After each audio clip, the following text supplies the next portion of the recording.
I am the last in my grade with my intelligence locked. Then the system told me, if I wanted to improve my IQ and my grades, I had to bind myself to the top student in the year, my childhood friend, Willow. So I willingly became her simp. I bent over backwards to please her. Ignored her mockery and disgust. Later, I got a new deskmate. She was smart and gentle. Her smile was like sunshine. She brought me breakfast every day, and patiently helped me with my homework. But Willow hated her. She ordered me, as if it were her right, to cut ties with her. I was helpless, and in the end, I complied. But no one could have expected, when the mock exam results came out, my new deskmate had scored number 1 in the entire grade. Chapter 01. The noon after the mock exam was unbearably hot. When I brought Willow her porridge, I heard laughter from inside the classroom. A few girls were talking about me, their tone sarcastic and biting. Someone asked, "Did George really go buy medicine?" "Yeah," another replied. "I just casually said Willow wasn't feeling well, and he bolted out the door. It's like 40 degrees outside, right in the middle of the day." Someone else chimed in, "So what?" Another girl scoffed. "He's so hopelessly devoted to Willow. She could probably tell him to bark like a dog and he'd go woof woof." A quieter voice added, "Actually," she said, "George is really emotionally stable and he really respects girls. Sometimes I think he's actually a really good person." Someone teased, "Oh, you like him? Then have Willow give him to you." "Willow, would you be willing to let him go?" There was a pause. Then Willow's cold voice rang out. She said, "Shut up." She didn't sound happy. The room fell silent for a few seconds. Then someone hesitantly asked, "We lied to George and said you were sick, and he skipped class to buy you medicine. Willow, you're not mad, right?" Willow gave a dismissive snort. "What's it got to do with me?" After a pause, her tone turned lazy and aloof. "As always," she said.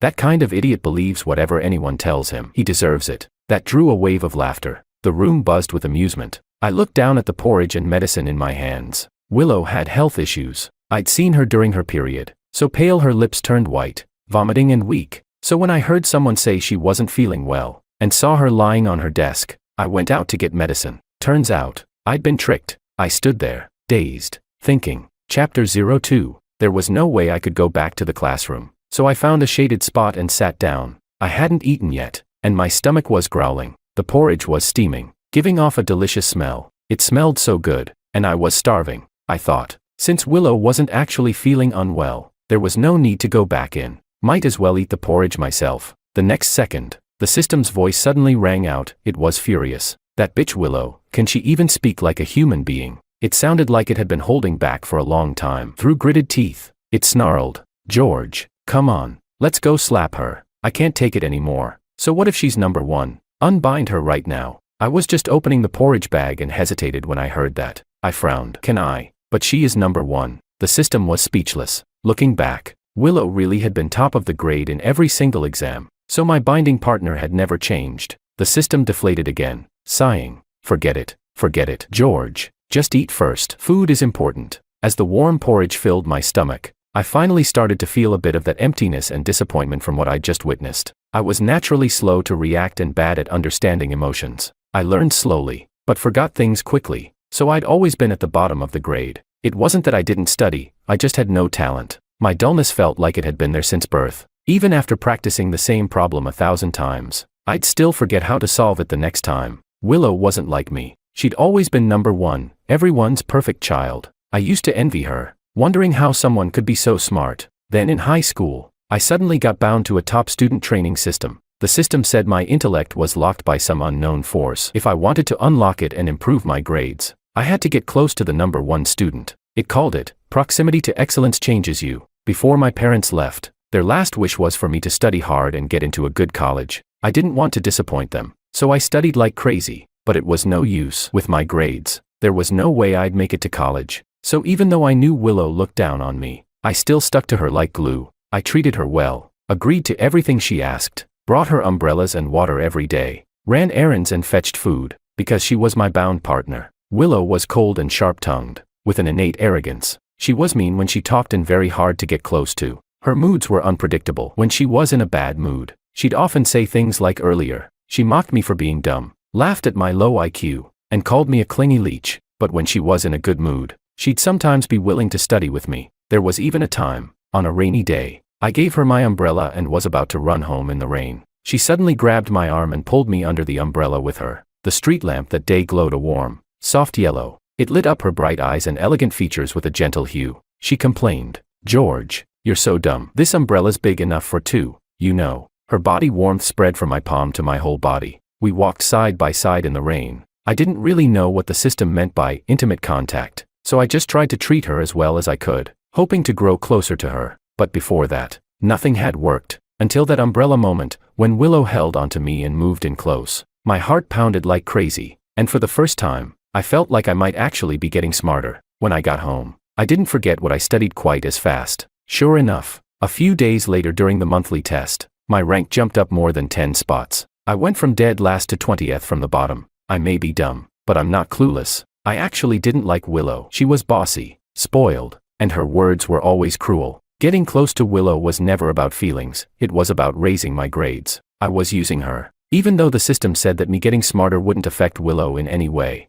My parents had always taught me not to take advantage of others for free. I kept thinking I needed to repay her somehow. Besides, the system told me I couldn't tell anyone about it. I had to keep it a secret. So no matter how often Willow lost her temper, I didn't really mind. But today was different. I only went out to buy her porridge and medicine because I was worried about her. The moment I ran out of school, I didn't think about her being my binding partner. I just thought, she's my friend, and I couldn't just watch a friend suffer. When we were kids, she'd always look at me with disgust and say, "You're as dumb as a pig. I'm not gonna be friends with a pig." So I stayed away from her. But when we got older, she shared her umbrella with me once, and I thought we were friends. But that was just what I thought. I didn't need the system to tell me. When she said those things today, it was clear she never saw me as her friend. Willow had never changed. Chapter 03. After finishing the porridge, I slung my backpack over my shoulder and returned to the classroom. Most of the students were napping, but Willow was sitting in her seat, staring off into space. She looked a little upset, her flawless face tense with a slight frown. But when she saw me, her expression softened a bit. In a low voice, she asked, "Where did you go?" I answered truthfully, "Went out to buy something." Her brows eased further, and she gave a faint snort, then asked, "Where's the porridge and medicine?" I looked at her. I really wanted to ask, if you didn't need them, then why are you even asking me for them? But I figured there was no point. Compared to the system's rage, I was actually feeling calm, because, truthfully, I didn't care that much. Willow wasn't really my friend. However she treated me didn't affect me deeply. As long as she remained number one, I'd keep binding to her, for the sake of improving my grades. My reactions are slow, and I don't really know how to respond to emotions people direct at me. That tiny trace of disappointment I felt earlier had already blown away like dust. I said, "I drank it," then added sincerely, "Next time you actually need it, I'll get it for you." She looked a little surprised, then her gaze darkened. She seemed like she wanted to say something but ended up staying silent. I had already walked past her when she suddenly snapped, "George, I want breakfast from Chaoyang Pavilion tomorrow." Chaoyang Pavilion was a super popular dim sum place. I'd have to get up at 5 in the morning to stand in line. The system was grinding its teeth in my head, practically exploding with rage. "George, don't go. Let her starve. And you still want to get her breakfast. Pour boiling water on her. Listen to me, we don't need anyone. We can become the top student by ourselves." I was speechless. The top student? Me.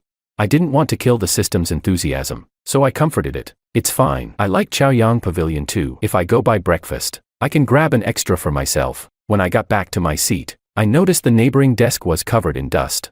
So I pulled out a wet wipe and cleaned it off. Willow saw and her expression turned sour. In a mocking tone, she said, "Always doing useless things. No wonder you always score so low. With the time you waste, you could have done 2 practice problems and maybe gotten 1 or 2 more points." I didn't know why she was mad again, but I just answered with a light, "Oh." The system was fuming. She didn't even want to sit with you in the first place. But now that someone else sat next to you, she throws a tantrum. She's just jealous Anna got a guaranteed admission offer and now she's picking fights out of spite. Originally, I didn't have a desk mate. Then a transfer student arrived this term, a girl wearing a mask, with stunning eyes. The first time we met, she smiled and asked if she could sit beside me. She was smart and gentle, incredibly understanding. She was willing to study with me, patiently explain problems, and never said a harsh word. But she seemed to be ill, always wearing a mask, coughing now and then, and her voice was a bit hoarse. I helped her a few times with cleaning duty, and that whole week, she brought me breakfast every day. Her name was Anna.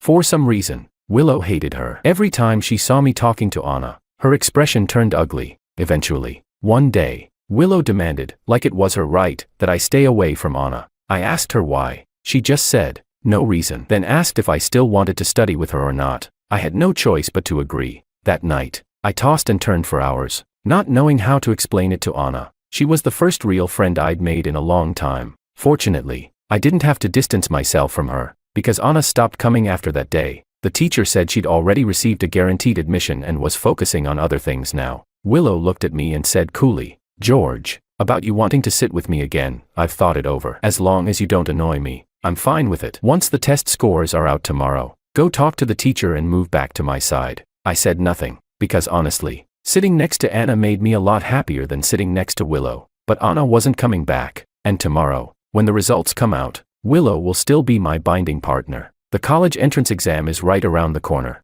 I have to get into university. I lowered my head and nodded quietly. Chapter 04. Today was the day the mock exam results came out. I got up early to line up for breakfast. When I walked into school with food in hand, I was still half asleep. The results sheet had just been posted on the bulletin board, and only a few people had gathered in front of it. I was just about to head over when a gentle voice, full of quiet laughter, rang out beside me, like the bubbling stream of spring. "Good morning, George." I turned my head and saw a tall, graceful figure standing beside me. A soft, elegant girl smiled at me, even in the plain, outdated white school uniform. She looked fresh and striking. That face was unforgettable, yet I couldn't recall ever seeing her before. But when my eyes met those beautiful and familiar ones, I hesitated and said, "Anna." She smiled. "Long time no see." I felt a little happy. "You're back at school?" She nodded. "Yeah, I finished up some things over there," she said, stepping closer. Her smile was like a breeze in summer. "So I came back to take the exam a couple of days ago." While we talked, more and more people gathered in front of the bulletin board, and the noise grew louder. "Holy crap!" someone suddenly shouted. Then another voice said, "Why isn't Willow first this time? Who's Anna?" A third chimed in. "You mean Anna, the guaranteed admission student? I think I saw her during the exam." The chatter grew louder. My eyes widened slowly. I looked at the delicate, stunning girl in front of me, dazed. You're the top student this time." The system screamed with joy in my mind. Finally, we don't have to put up with Willow anymore. Change the binding. Done and done. I stared at Anna, still in shock. Anna curled her lips into a soft smile. "If there isn't someone else with the same name, then I suppose it's me." She didn't seem to care much and casually changed the topic. "It's still early. Want to have breakfast together?" Breakfast? I looked down instantly at the shrimp dumplings and dried scallop porridge in my hand. The aroma was rich and mouth-watering, definitely better than cafeteria food. I asked, "Would you eat this?" Without hesitation, I held out the bag and said, "Here, let's share." She blinked, a little surprised. "Are you sure?" Then she smiled, eyes curving. "Then I'll bring you breakfast tomorrow too." "Okay." Willow had never said anything like that to me. She never brought me breakfast. She never even asked if I had eaten. I didn't know how to react, but it felt like something inside me had sprouted, like warmth pushing through the cracks, slowly spreading its branches through my body. The system immediately opened a glowing screen in front of me. "Please confirm rebinding. Change binding partner from Willow Anna." I replied, "Confirm." It was done. Looking at Anna, I smiled and nodded. "Okay, George." A familiar voice suddenly sounded behind me. I turned around. A group of girls from class, the same ones who had gossiped yesterday, were standing behind me with varied expressions. Willow stood in the center. Who knows how long she had been watching. Her face was dark, almost stormy. She stared at the breakfast I was handing to Anna and bit her lip. Then, in a commanding tone, she said, "Give it to me." In the past, I would have done whatever she asked, even when I didn't want to. But Willow never cared whether I wanted to or not. I shook my head. "I'm going to have breakfast." Willow looked stunned, like it was the first time she'd ever heard me refuse her. She froze for a moment, but she quickly recovered. Raising her chin and speaking coldly with a threatening edge, she snorted, "George, I'm giving you one last chance." The last time she spoke to me like that, she ignored me for 2 full weeks. She wouldn't let me near her. She threw away everything I brought her. She knew that ignoring me worked. I always gave in first. That's why she kept using it. Lots of people were watching. I didn't feel like wasting time. I turned my head and looked at Anna. "Let's go." At that moment, something cracked in Willow's eyes. She instinctively stepped forward, like she wanted to call out to me, but stopped herself. She stared at me for a few seconds, then turned around without a word and walked away. Chapter 05. The shrimp dumplings were delicious, and the seafood congee was rich and savory. On the way back to the classroom after breakfast, Anna asked me, "Did you have a fight with your friend?" I nodded, then thought for a second and shook my head. To be honest, one-sided friendship isn't really friendship. And besides, I didn't think of her as a friend anymore. Anna looked thoughtful. Is it because of me? I quickly shook my head. No. Willow always had some reason or another to be upset. This time, it was probably because I didn't give her the breakfast I brought. It had nothing to do with Anna, she said. Good. Then she asked again. This morning you looked like you were in a bad mood. Do you feel a little better now? I looked like I was in a bad mood. I didn't even realize. I thought about it for a moment, then sighed. Maybe because the exam results came out. There are 54 people in our class. I ranked 41st this time, and that was after studying every night before the test. Anna's a good student too. She'd probably look down on me like Willow did. I closed my eyes and pressed my fingers to my brow. The system spoke up.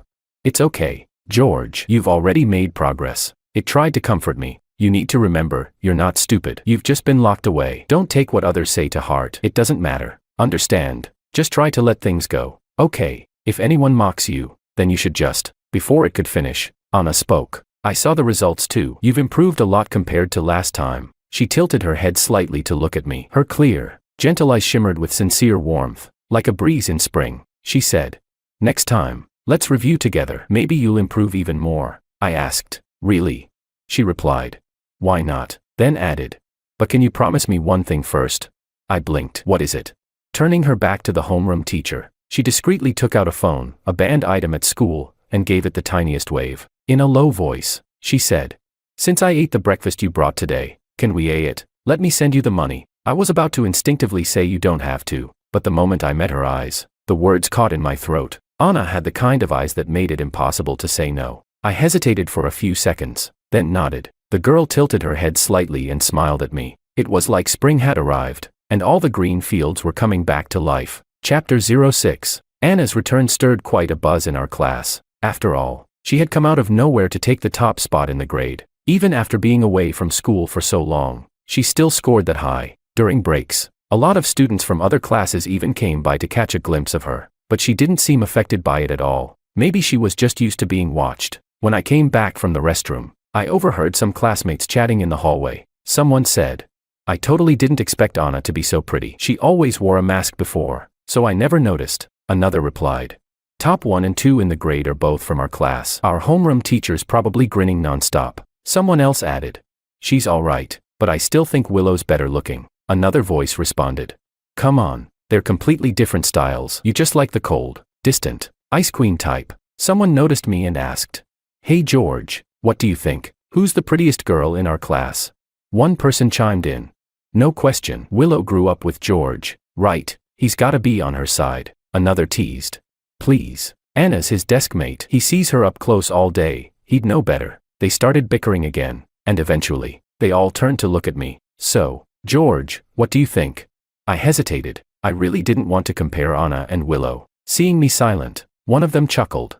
Come on. Don't make it hard for George. Everyone knows he likes Willow. You know how it is, beauty's in the eye of the lover. Right, he's definitely. I don't. I cut him off abruptly, then repeated myself more firmly. I don't like Willow. I rolled my shoulder. Willow had always looked down on me. She never wanted anything to do with me. I was only sticking close to her for my own reasons. But now, with a new binding partner, I could finally do as she wished and stay away from her. It was a relief for her, too. The guy froze. He stared past me, eyes wide. I followed his gaze and saw Willow standing behind me, looking extremely unhappy. She seemed like she wanted to say something, or maybe she was just waiting for me to say something, but I had nothing to say to her, so I stepped back to make room for her to pass. A few seconds later, Willow walked right past me without sparing me a single glance. She'd been acting like this all week, like she wanted to draw a clean line between us. We hadn't said a word to each other since the exam results came out. The air around us dropped several degrees as soon as she showed up, and the classmates nearby awkwardly scattered. The system muttered,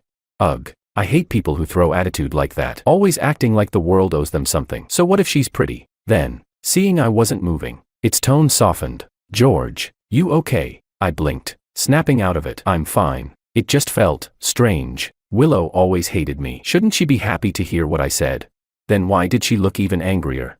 But I didn't think about it for long. The moment passed quickly, because I saw Anna at her seat, completely focused on writing something. All the noise around her seemed to fade away. She sat quietly in the sunlight, her profile soft and composed like a painting. As if sensing my gaze, Anna looked up. She seemed a little surprised, raised her eyebrows slightly, then gave me a gentle smile, and for some reason, I suddenly felt a strange urge to turn and flee, like I'd been caught staring red-handed. When I got back to my seat, I realized that a warm flush had crept up from the tips of my ears, and my heartbeat seemed to skip a beat. Still slightly dazed, I saw Anna push a sheet of paper toward me. She said, "Look, these are the same types of questions you got wrong on your homework yesterday. I organized the solutions and marked them all. It should help with your review." Since Anna returned, she had been studying with me every day, helping me review. I felt a little embarrassed, but Anna said she had plenty of time and that it made her happy to be able to help me. I couldn't find the words to respond right away. After a long moment, I finally murmured,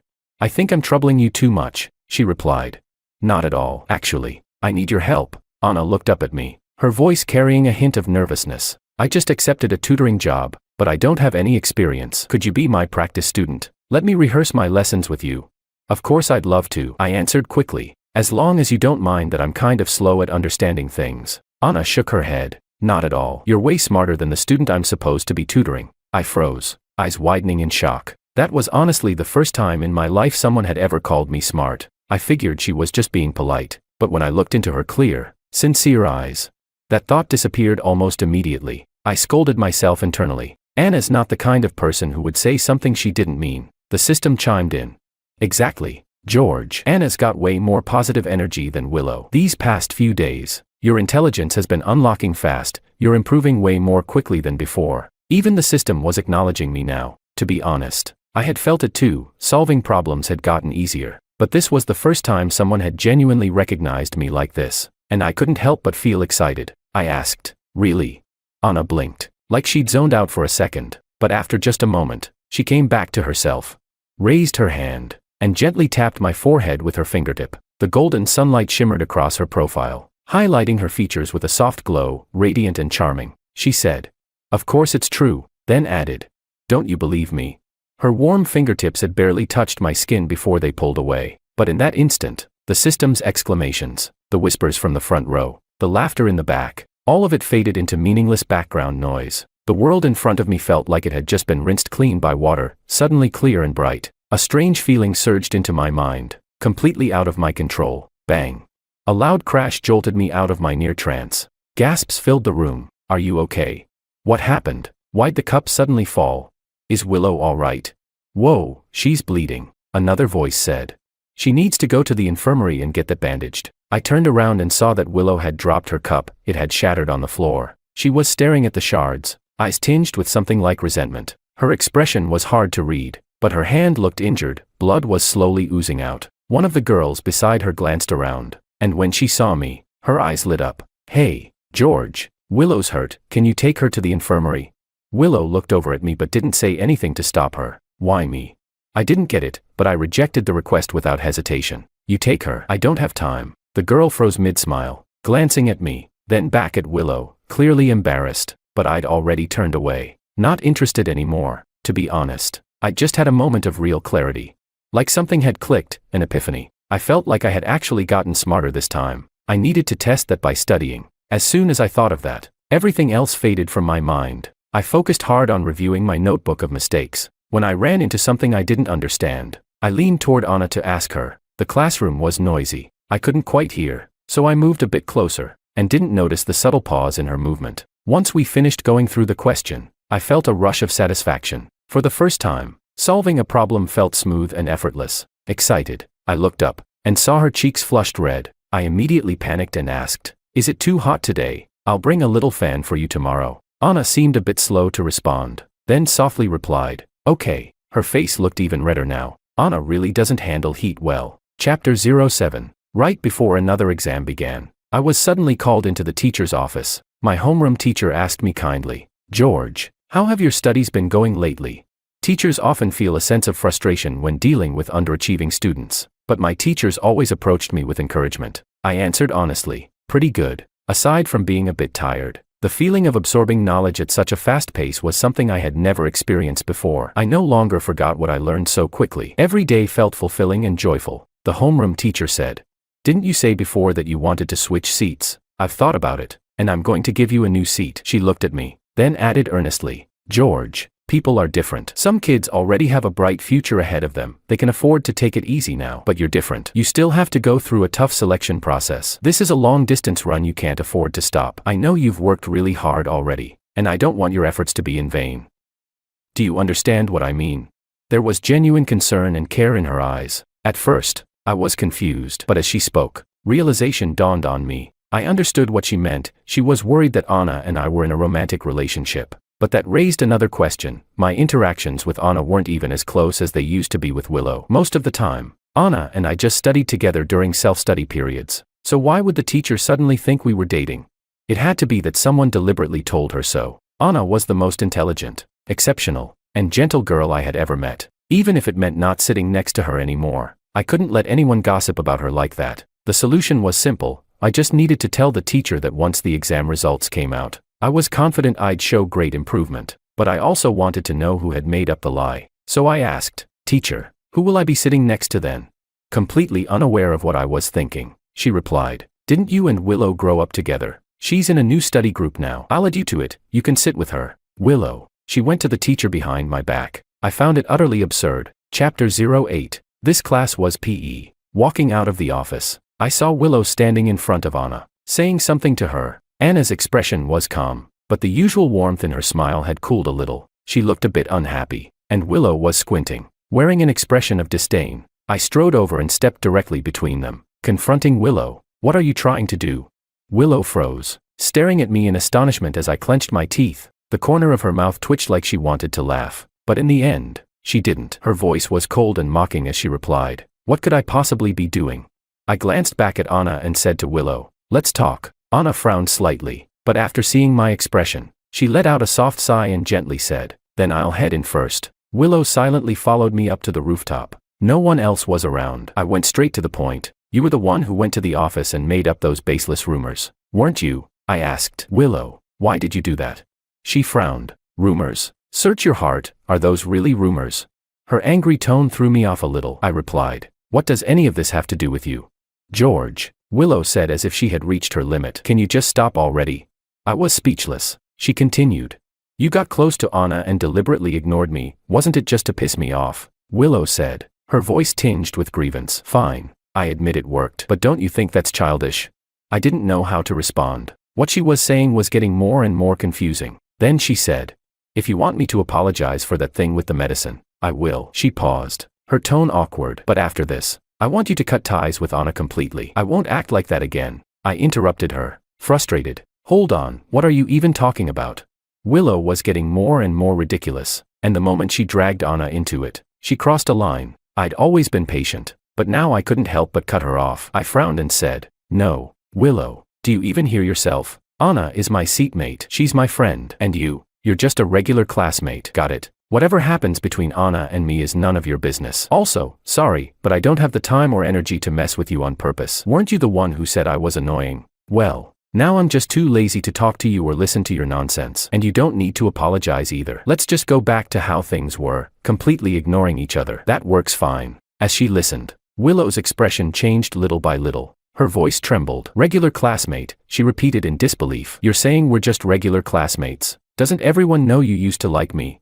I replied, "I don't like you." I looked her in the eyes and repeated, word by word, "Willow, I don't like you, not even a little." Feelings like liking were once too complicated for the old me to understand, but now I knew I didn't like Willow. There had only been a moment of hesitation. That rainy night we stood under the umbrella together. I had thought she saw me as a friend, but she didn't. That was all there was to it. After I finished speaking, Willow stared at me in disbelief, blank and dazed. I let her look calmly. Willow examined my face carefully, trying to find any trace of a lie, but there was none. I wasn't lying. Suddenly, she let out a cold smile and asked with no warmth in her voice, "Did you fall for Anna?" Denial almost slipped out of my mouth, but Willow seemed to see the answer in my eyes. She asked slowly, word by word, "George, we've been childhood friends for 10 years. Anna's only been around for how long? And now she's all you see. For all these years, we were together day and night, you were always by my side. But just when I got used to your presence, you left without hesitation and never looked back. Is that fair?" Her hoarse voice startled the birds on the rooftop into flight. She screamed, "Tell me, is that fair? Have you been fair to me?" I looked at her quietly for a long while. That old, helpless sorrow from the past began to rise again, slow and heavy, like the deep ocean threatening to drown me. I said, "Willow, that was never being there for each other. Thank God, I never cared about her that much." I continued, "We did grow up together, Yes, but you never looked at me properly. You always thought I was dumb. Just an annoying little tag-along. So you tried everything to shake me off. When we were kids, I brought you your favorite snacks and looked for you. And you told me we were going to play hide and seek. You made me stay in that abandoned wooden shed. Said you'd come back, but I waited all day. Later, I found out you had already left with your friends, taking the snacks. I get it. To someone like you, a fool like me deserved to be played with. Then, as we got older, you became the top student and you didn't want anyone knowing you had a dumb childhood friend like me. What did you tell your friends? That I was stupid, a waste of space, that even a pig had more brains than me. And later still, you'd always throw tantrums with me. Remember that time you ignored me for 2 weeks, then suddenly texted me to come pick you up from KTV? I thought you had finally forgiven me. I rushed over and waited the whole night. Only for you to tell me the next day that it was your best friend who borrowed your phone and sent that message. You liked to eat certain things, wanted certain gifts. I would run for miles to get them for you. But what I liked, what I wanted to do, none of that mattered. You humiliated me with your words, ordered me to cut ties with my friends, forced me to do everything I didn't want to do. When I was little, I was stupid. Even when you crossed every line, as long as you smiled, I'd still play with you. When I grew up, I distanced myself, but after my parents passed away, your mother treated me kindly. Out of gratitude, I helped you with whatever you asked. In high school, you became my binder. I wanted to fulfill my parents' wishes. I wanted to get smarter, so I kept silently following behind you. I spoke slowly, my voice calm. Willow, do you really think someone like me could fall in love with someone like you? And even if you believed I had feelings for you, you stomped all over them. So no, that wasn't companionship. True companionship is mutual. This was never mutual all along. It was just me trailing behind you. Willow's face grew paler and paler, until finally, it was as white as paper. She looked at me. She wanted to speak, to argue, but nothing came out. I said, we've known each other for 10 years, but we're not even friends. We weren't before, we aren't now, and we never will be. I pulled open the rooftop door and walked down without looking back. Someone was leaning against the wall by the stairwell, reading a book. Hearing the sound, she lifted her eyes to look at me. She smiled at me, like spring returning to the earth, everything in her gaze bright and calm. A dull, heavy feeling welled up in my chest. That denial I hadn't spoken earlier was now buried deep, becoming a secret I couldn't bring myself to say. I said, Anna, you were waiting here for me.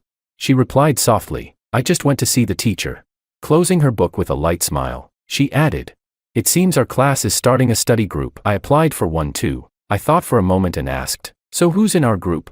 Anna paused a few seconds, then blinked at me playfully and said, for now, you're the only member. I tried to hide how I felt, but the smile still spilled from the corners of my lips. With a light tone, I said, the exam's tomorrow. I won't embarrass our group. Maybe it was the heat. Her cheeks flushed pink again. In a quiet voice, she said, you were never the kind of person who'd embarrass anyone. Chapter 09. The results from the monthly exam were released. For the first time, I ranked in the top half of the entire grade, no longer calculated from the bottom, but from the top. Because of that, the homeroom teacher publicly praised me in front of the whole class, and the seat change matter naturally faded away. The system informed me that my intelligence had now reached the level of a typical person. Getting into college wouldn't be a problem. In fact, if I kept improving at this rate, I might even break into the top 10 of the grade. But I had already made up my mind. If I ever had to bind with Willow again, I'd rather not unlock intelligence at all. I'd rely on myself. Anna was still ranked first in the grade.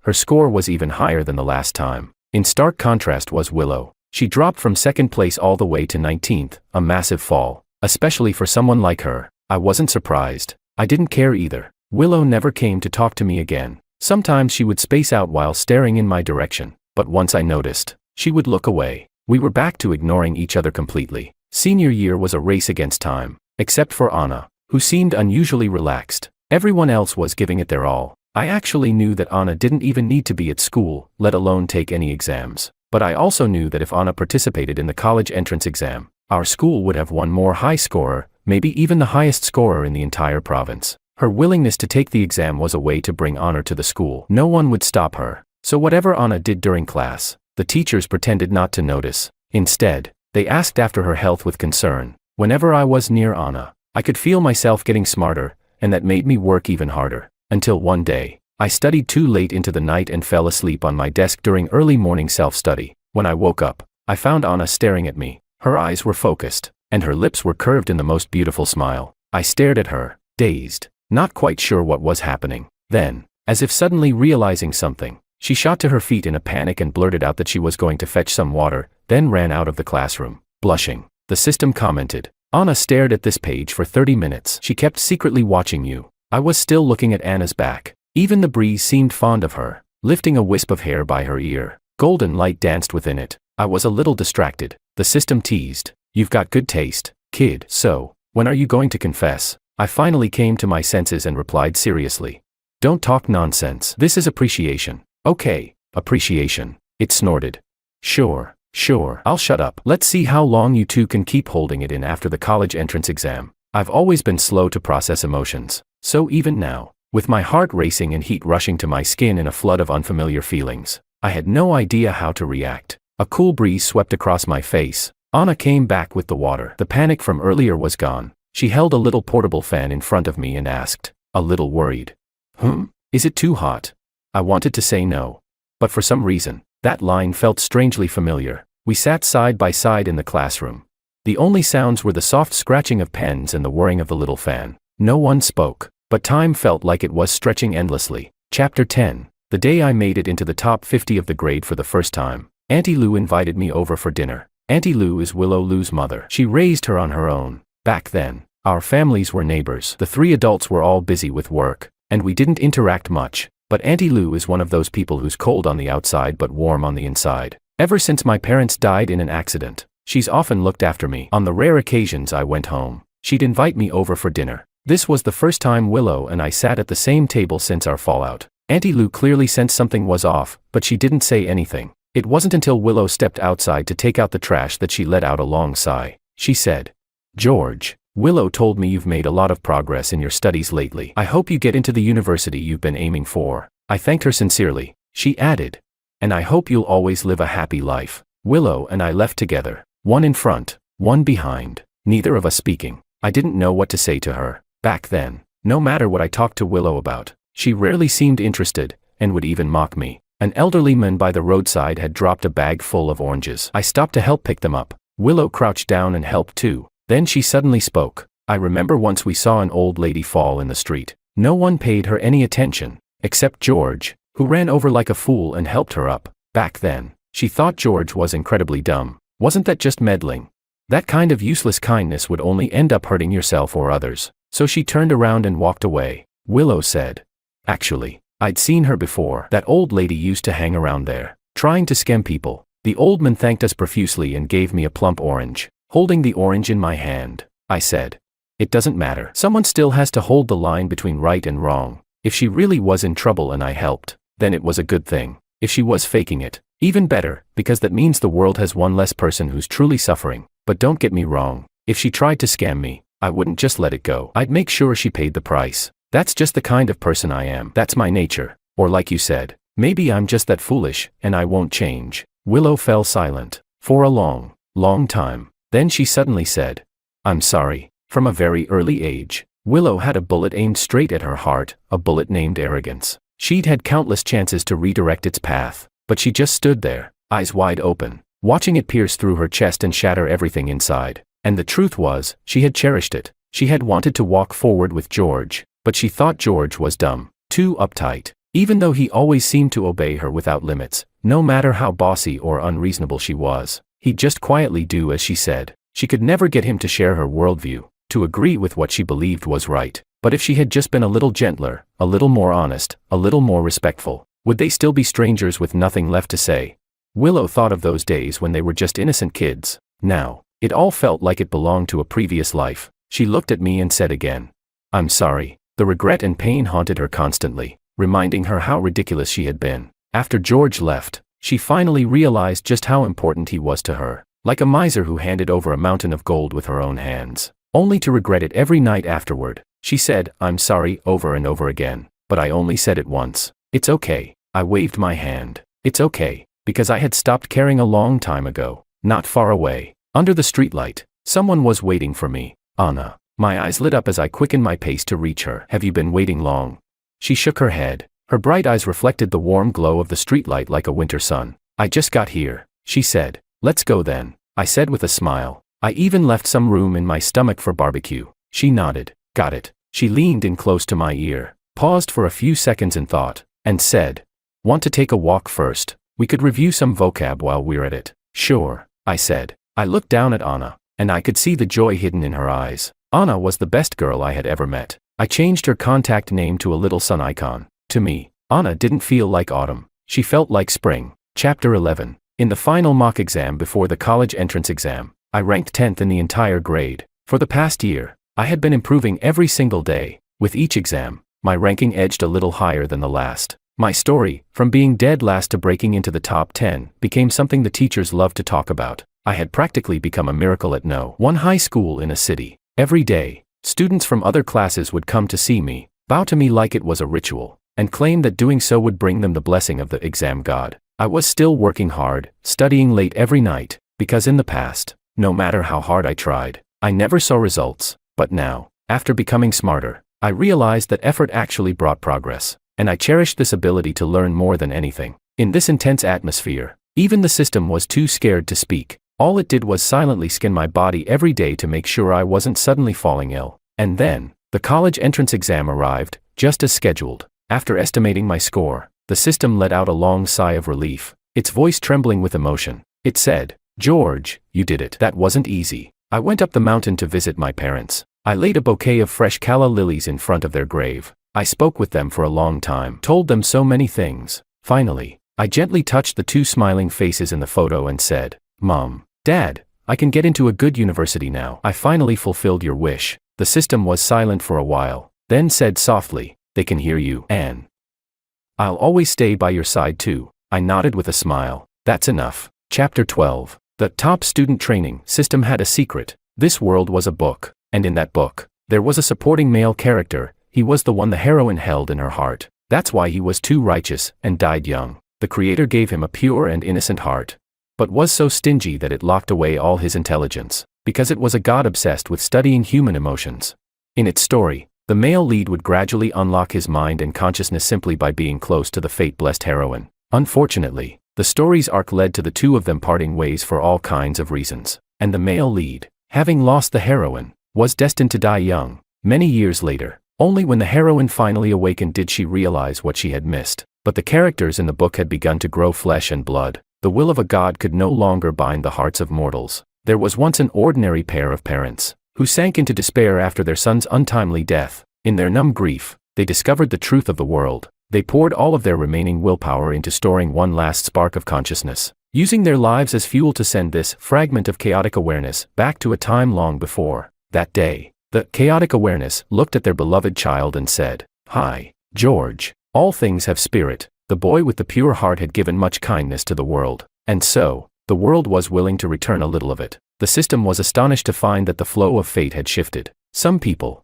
some objects, are favored by the energies of heaven and earth, but they are still subject to the bias of the Creator, and thus doomed to fall. That dying soul was like a flame on the verge of going out. But then, one day, something changed. The boy who gave the heroine an umbrella noticed a soaked girl by the roadside. He took off his jacket, left his umbrella beside her, placed a bottle of warm milk at her feet, and asked, "Do you need help?" But he had done so many good deeds in his life, he had forgotten her. From the very beginning, the system had known that this girl outside the storyline had returned to repay a kindness. She was originally fated to die, and yet, without hesitation, she gave all of her life's energy, her chi, to him. And another variable emerged. The heroine disqualified herself, willingly gave up part of her own fate. So now, the once doomed and the soon-to-die had both become people of uncertain destiny. As the story progressed, even the god who loved to observe human emotion grew curious about what would happen next. It said, "A gamble's a gamble. I'll accept the outcome." It seemed that human love could indeed move mountains and fill oceans, could even break through time itself. There were too many variables in the world. Even a dying flame longed to burn once more, to become the sun in the dark dreams of the one she loved. And so, the god made an exception. It plucked a bouquet of fresh calla lilies from the world of the male lead, and delivered them to the grieving couple. It said, "That fragment of awareness will now carry a piece of my power, eternal and undying, and will stay by his side, in your place. This book is about to collapse. I will now return their freedom. In return, will you stay with me and watch the end of the story?" With tears in their eyes, they said, "Yes, my child. Study hard. Do your best to get into a good university, because only then can we be sure that you've truly broken free of the ending that was once written for you." The answer lies hidden in the book. Maybe In some distant and unreachable future, you'll cross the walls of time and space, bridge the gap between life and death, and hold our hands, still warm with the last traces of memory. We miss you. Chapter 13. On the day the college entrance exam results were released, Anna and I sat together. The little fan hummed softly beside us. I was nervous, too nervous to even look at the score. For some reason, Anna looked a bit nervous too. Even the system, unusually, was completely silent. 1 subject, 2 subjects, 3. When the final score appeared in full, the system's cheer was the first thing I heard. "George, you're amazing. I'm so proud of you," Anna said. "Congratulations." She let out a soft breath of relief, turned to look at me, her beautiful bright eyes full of joy. "You did it." I've always been slow to process emotions, so the denial I had buried deep in my heart, the one I hadn't dared to speak out loud, finally broke free today, and stood in front of me, demanding an answer. "Do you like Anna?" "No, I don't." Lies. I was too scared to admit it, but now, can I like her now? "Why not?" "I like her." My heart pounded. I was nervous, but I still said with conviction, "Anna, I." She looked at me, her gaze as soft as water. I clenched my teeth and said, "I." She was still patiently waiting, and I blurted out, "I want to go to the same university as you." The moment I said it, I was full of regret. Seriously, that's what I ended up saying. Why does my mouth always betray me at the most crucial moment? Anna blinked and said, "Sure, our scores are good enough for that." Then she gave a soft laugh and suddenly leaned in closer. She smelled faintly of lavender. She said, "Well, if you won't say it, then I will." My heartbeat, which had just calmed down in her familiar scent, suddenly nearly exploded from the next words. "George," Anna said softly, "I like you so much that I don't even know what kind of adverb could describe it." I stared at her in confusion. "Anne, what kind of adverb would that be?"